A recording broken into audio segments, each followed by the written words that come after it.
feeling uninteresting to oneself as the scapegoat. Do you experience your ideas to be less captivating than others' ideas?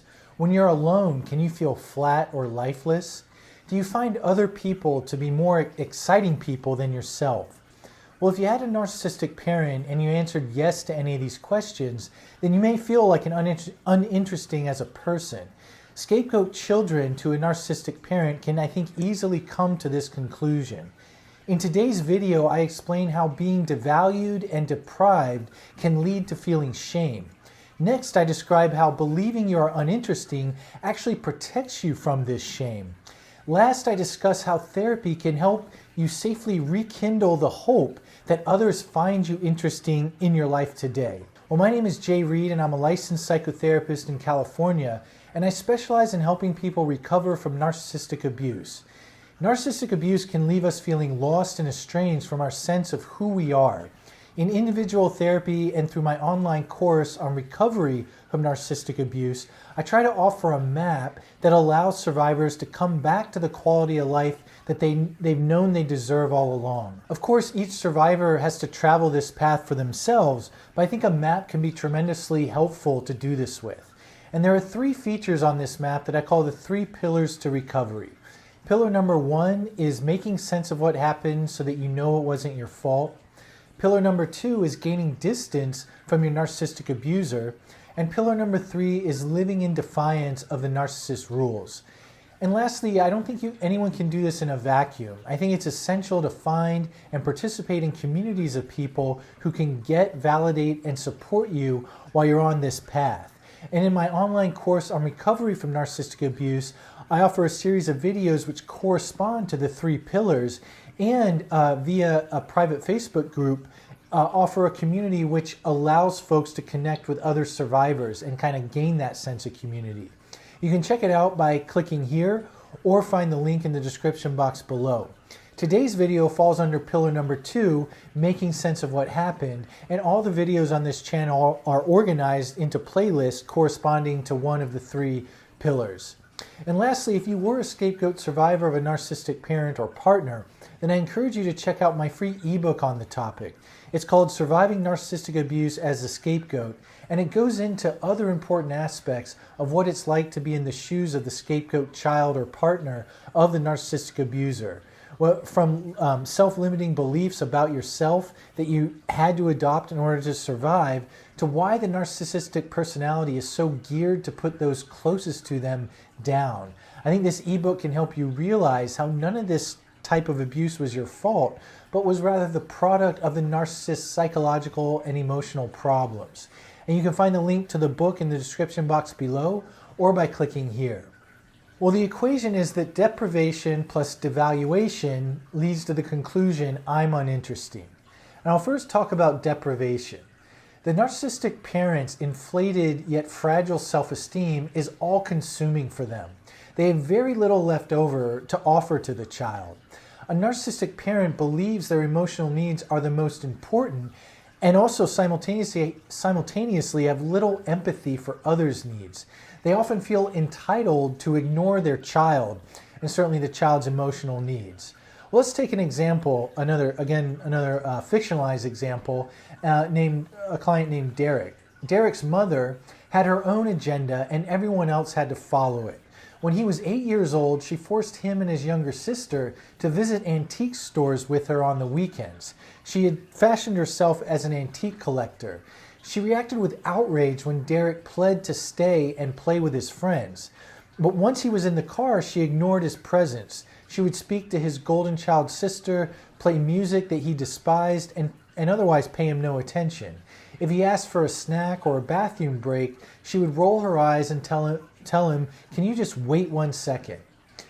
Derek's mother wanted him to be seen but not heard on these trips. She believed that her desire to look at antiques trumped everything else. She did not see any reason to go out of her way to arrange for Derek to have a play date with his friends. His pleas were a nuisance to her as she felt no empathy for him. Well, the scapegoat's hope turns to shame. The emotionally deprived child feels ashamed. Shame occurs when a child expects interest from someone important, like a parent, and instead finds indifference. So a child who tells a narcissistic parent how excited they are about, say, their art project might go ignored.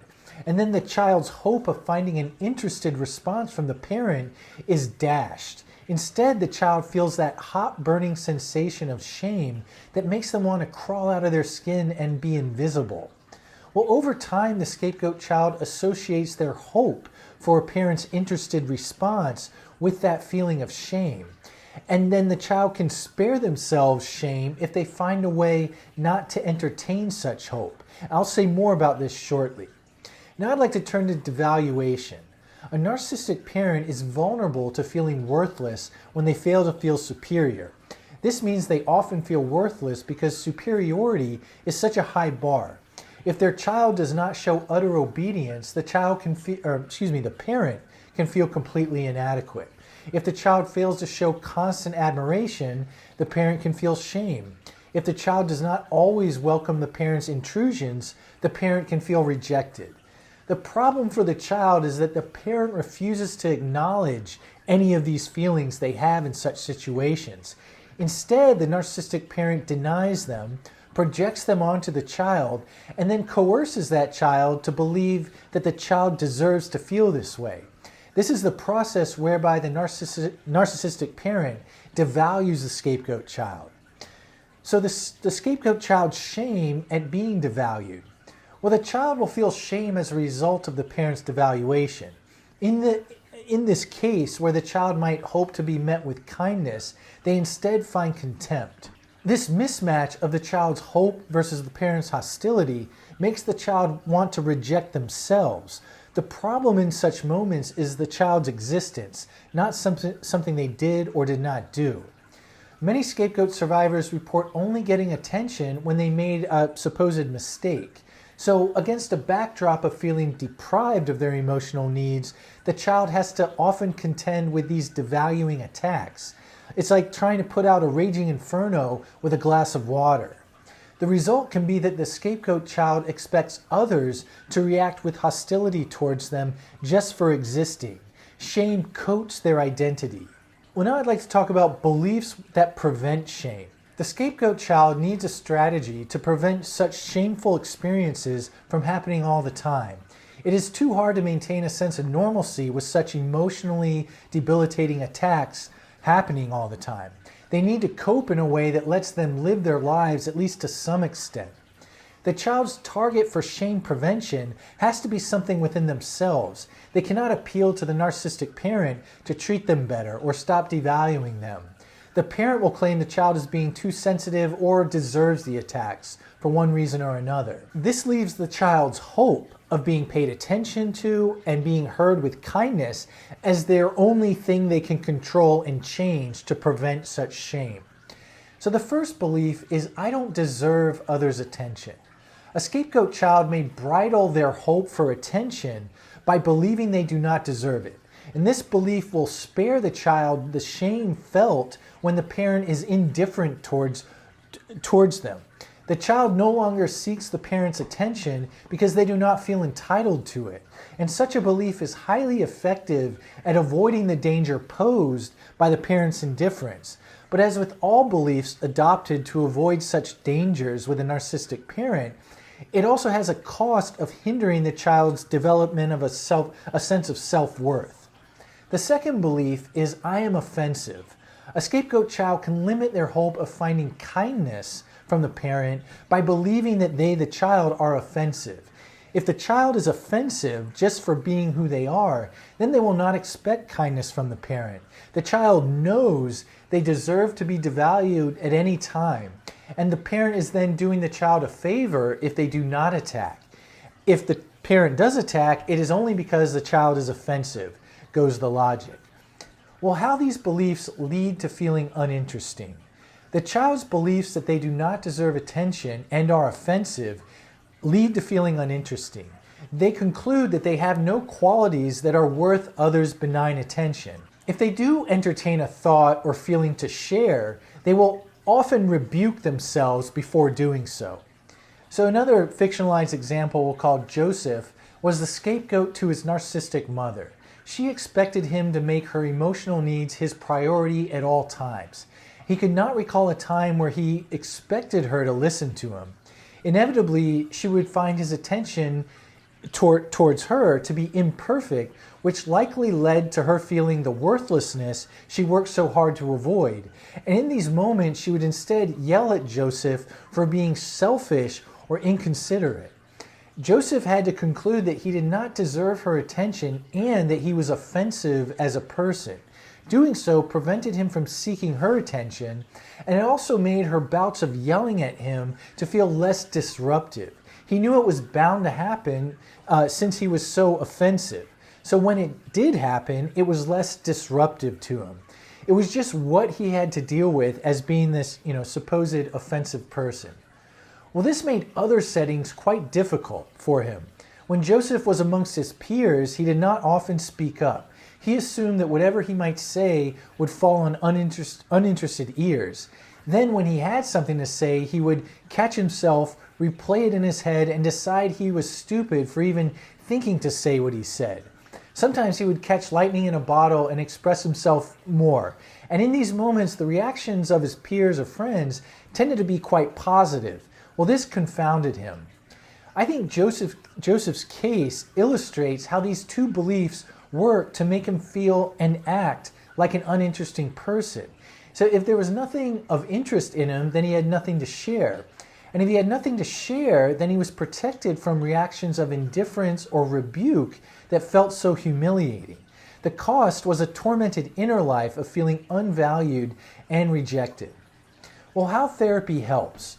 The scapegoat child and later scapegoat survivor's experience of being uninteresting is not based on fact.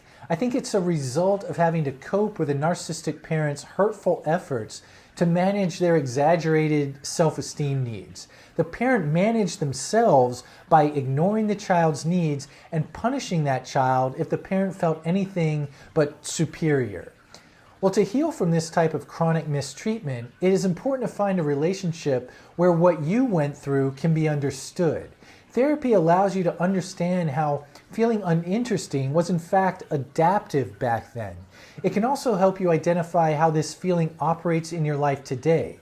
Does it show up at work, in relationships, or even in the therapy process itself? And as you discuss this with your therapist, you're both creating evidence that it no longer has to apply.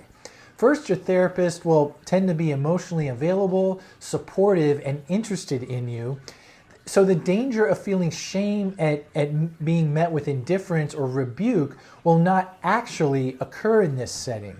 As a survivor, though, you may anticipate such reactions. And these are, I think, important opportunities to learn at a fairly deep level that what was once true does not have to be true here. That you will not be reacted to with indifference nor attacked by your therapist when you entertain hope that they will pay benign attention to you. And I think healing generally takes many such experiences in therapy and otherwise to gain traction.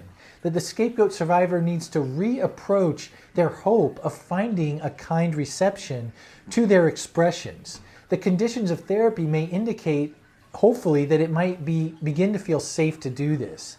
And in collaboration with the therapist, the survivor can test out whether expecting attention and protection from the therapist results in the catastrophes it used to with a narcissistic parent. And this often happens in subtle, but I think powerful ways. Well, I hope today's video proved helpful in kind of understanding how it's the hope of being met with the kind of attention we all deserve that had to be combated against to survive the kind of indifference and devaluation that a narcissistic parent will visit upon a child.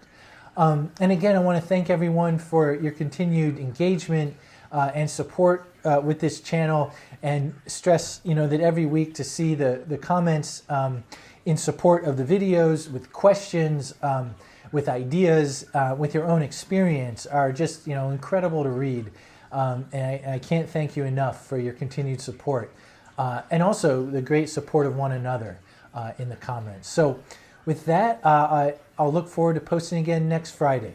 Take care.